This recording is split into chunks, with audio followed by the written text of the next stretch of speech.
Hey, what's up? Got something here to talk about tonight.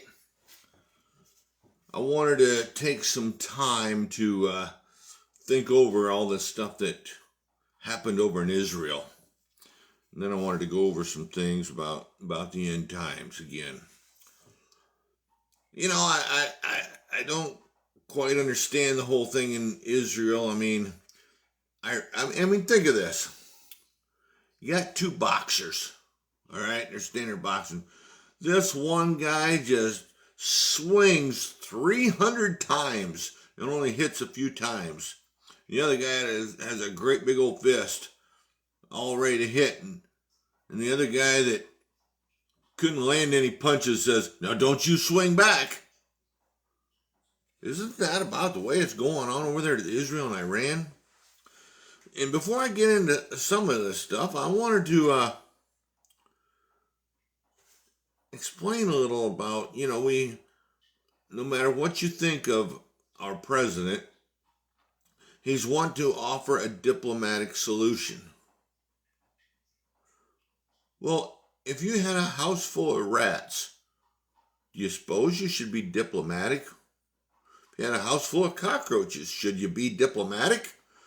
Oh, we'll just get rid of some of them.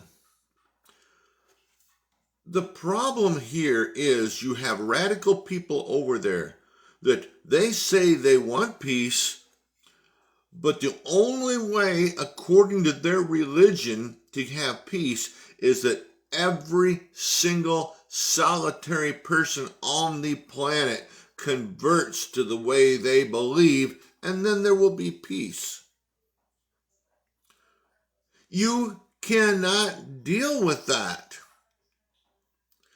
And that is what Israel's point is. Hey, these people keep terrorizing and terrorizing and terrorizing, and everybody knows where it's coming from, and nobody will do anything about it. And now our country gets attacked, and we want to get rid of this thing once and for all. You cannot have a diplomatic solution unless they was to just stop it. And that is the part that the government fails to understand, or anybody fails to understand. This is satanic in origin. And there's no talking about it. What else do you do? I mean, they have country after country after country, but yet they're mad about Israel having their small little area. I'm sorry, there's no diplomatic solution. And to allow them to continue to grow and fester and grow and fester will soon be the death of us all. Unless Jesus comes back first. So anyway, is this the end time? Is this all going to wrap up? I'm going to try to do a little backtracking here. Everybody, we get all curious to when all this is going to happen. And I'm going to tell you right here now, almost everybody speculates. Okay, back like the Jews, when it came to the scriptures, they said this couldn't be the Messiah. The Messiah has to come from Bethlehem. They didn't understand the scriptures. He was born in Bethlehem. They didn't understand him riding in a donkey. That didn't comprehend. And they talked about the zeal eating him up. They didn't understand all the scriptures until after it came to pass.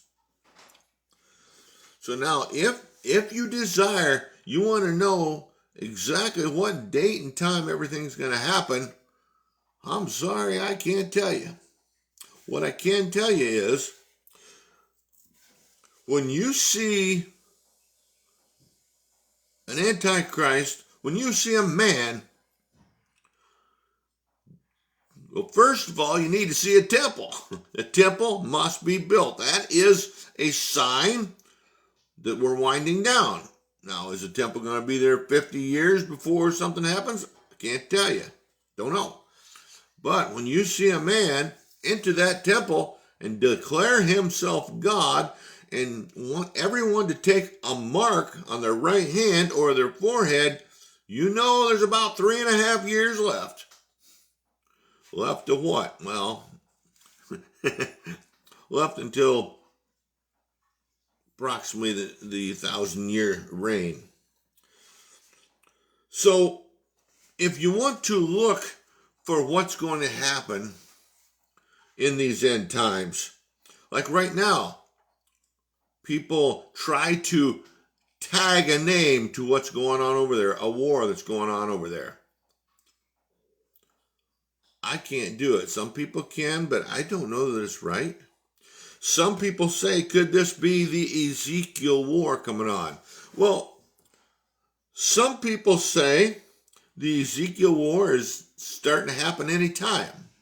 Some people will tell you the Ezekiel war is what is happening at the Battle of Armageddon.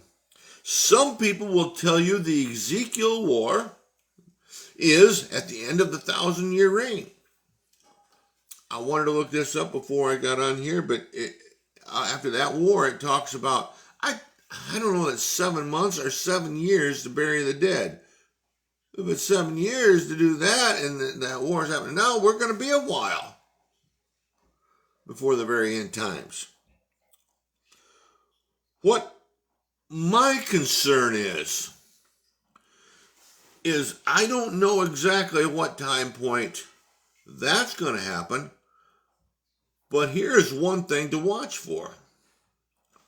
Watch for the collapse of nations. Watch for the collapse of the United States. Will it happen? I don't know. But it does say in Revelation 13:4, who is like the beast? Who is able to make war with him? Sounds to me like that is a power to be reckoned with. Now, I believe it's in the Middle East. I could be wrong, but from my studies, that's what it sounds like. I mean, Turkey is claimed to be the seat of Satan. What's the name? Istanbul means horn, little horn, I don't know. And when it talks about in the book of Daniel, it talks about the king of Greece, that he breaks off into 4 areas, 4 generals, and out of one of them comes the little horn.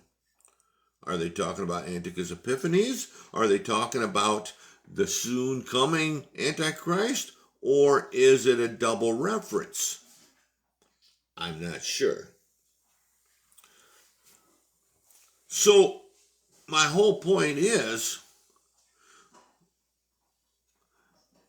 what happens is we watch as these things happen, and then we can go, I see now.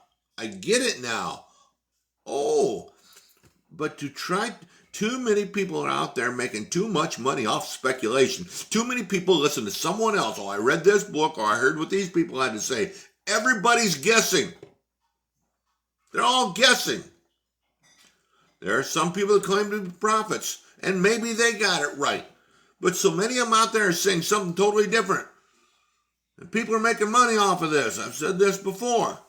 I'm not making a dime. I don't know all the time frame, but I'm telling you what to watch for. There has to arise some mighty nation or some mighty group of nations. It would not surprise me. Some people say the United States is part of it all. I don't know. One gentleman, he's a genius. And he says that Ukraine is Magog. Well, he may be right. However, when I study, Magog is Turkey. So, I don't know. We can speculate and try to piece things together all we want. And people may have it right.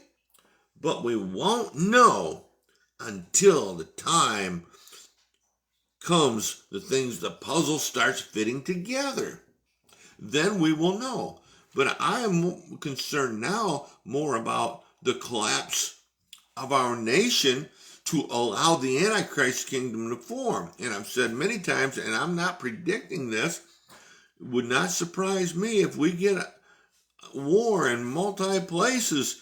And, China can get involved, Russia can get involved, we can get involved, and we just beat each other up to no end, allowing the Middle East, where I believe the Antichrist has come from, but I could be wrong, to rise up. Now, could this happen in the next week, 2 weeks, month, year, 10 years? I don't know. But one thing a man brought out yesterday that I really had to heed what he said. He said the end won't come until after the gospel is preached throughout the world. Then the end comes. All the other things are just signs, and we've been in the end times for 2,000 years. But like I said, let's say we start getting, people World War II thought Hitler was the Antichrist. They thought Mussolini was the Antichrist. I'm sure all through history, they thought the end of the world was back in, the apostles' time. Back then, they thought it was close. We're a lot closer now, and things do look, pretty serious over in Israel. This very well could make a big difference. If Iran retaliates, for instance, in the Bible it talks about 7 heads. It talks about one head is a deadly wound and it gets healed. I do not believe that's talking about a person. I believe that is a nation that is deadly wounded. What if Israel just blasts the daylights out of Iran and just pulverizes them down to nothing? And that is that one head that'll end up getting resurrected. I don't know. Again, Ezekiel 38 war. Is it coming on now? Is it the same as Armageddon? Or is it after 1,000-year reign? Different people interpret different ways who is right. Now, and some people believe the rapture happens before a lot of this stuff. That would be great. We don't have to worry about it at all. We shouldn't worry about these things because God has everything under control. My point is, pay attention to how our nation may stand or whether it may fall. Watch for the Antichrist kingdom to start building up. Personally, I believe Turkey is the nation to watch. I believe countries like Turkey, Iraq, Iran, I believe it's the old Roman Empire with the old Grecian Empire all combined together eventually. Basically the Grecian Empire or the Ottoman Empire, that area. That's what I believe. But again, I could be wrong. One man, he seems to think it's the man out of Saudi Arabia. I don't know. But I'm just saying what I think. But again, as these things unfold, we will know. Let's say the United States tends to go in a downhill spiral along with, it does talk about, I think it's in Daniel where it says, and the rumors from the east and the north shall trouble him. Whoever the Antichrist is, still sounds like China and Russia could still have some power and, have some, be fearful like he doesn't necessarily conquer the entire world. We don't even know whether the Antichrist may only have control over that particular area, but have influence throughout the world. We don't even know if the United States will be standing at that point. Or maybe we'll be weakened and just don't get involved. Do not know. But either way, it doesn't sound like we will be able to fight against this person, whether it be a year, 10 years, 20 years, that we don't know. But again, to our eyes, it looks like it's happening in a short time, but it also did that throughout history. But as the things unfold, We will be able to see it, and we won't need to speculate. But the main thing is to keep your eyes open and look to Jesus. Do not fear, trust in him. Will we go in the rapture soon and miss everything? Will we have to go part the way through? Will we have to go all the way through? Different people interpret different ways. Are you so in love with Jesus that you could give your life if need be? A lot of people go, yeah. And some people can't even live for him, let alone die for him.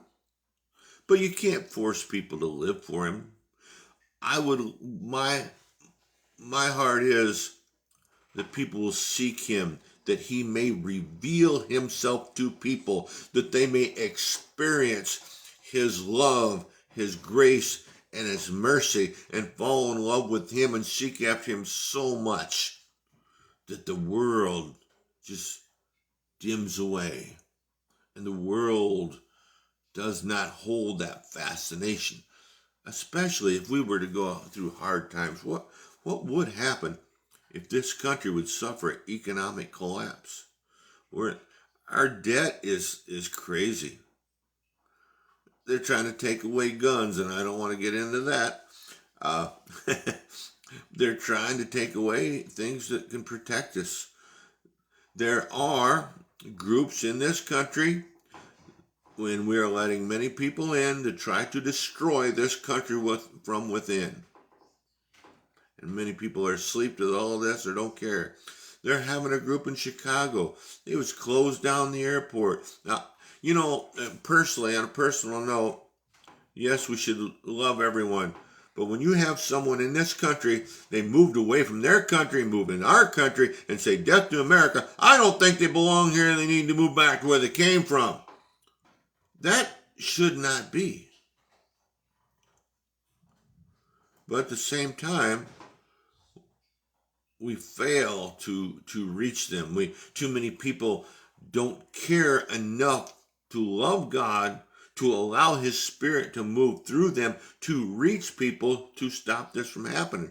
But if we get brought down to our knees from hardship, and we do not know where the next meal is coming from, if we do not have heat in our homes, we're freezing or don't have a home because a collapse has come far worse than the Great Depression, not saying that's going to happen, very well could, then will we turn to God? When we have nothing left, oh, now God's okay. I got nothing but a shirt on my back. God, you're okay now. I want to learn about you now. But as long as our pockets are full of money and we can run to and fro and have a good time, we could care less about God. Or we think we know God. We know he exists. And I'm going to say right here, right now, many people say, I believe in God. No, you don't. You may believe that he exists, but you do not believe in him because you are not following him. The devil believes in the existence of God, and he ain't going to heaven. And again, I cannot make people serve God. I cannot make people love Jesus. But I do want to open people's eyes up that if they will not accept Jesus now, that these things, they may start seeing these things and start putting things together and say, hey, maybe I waited too long. Maybe Jesus, forgive me. I did not realize. I didn't realize you loved me like this. I didn't realize that this world was doing all these things and it was going all this bad. I failed. Please reveal yourself to me. I hope I made some sense out of this. I'm not trying to downplay anything that looks like end time things, but I'm not trying to speculate. I'm not trying to hype everything. I'm really tired of the hype. There's nothing much I can do about it. I can't prepare physically and I can't prepare spiritually. And I can warn people. I can tell people to watch for these things. Again, I can't tell you, put the puzzle together 100% for anybody, but I can point you in the direction. Read your Bible.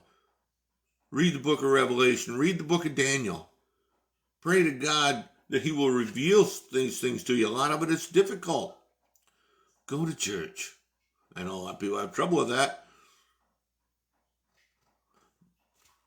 But there is good things in fellowship with other people. And it's good to be able to share your love of Christ with other people. They ain't perfect. Churches aren't perfect, but neither are we. But most of all, seek an intimate relationship with Jesus Christ. Whatever you do, do that. Seek him with every fiber of your being, and you will never regret it. Because whether it be a year, 5 years, 10 years, 20 years, hard times are coming, and Jesus is coming. So be ready. Thank you.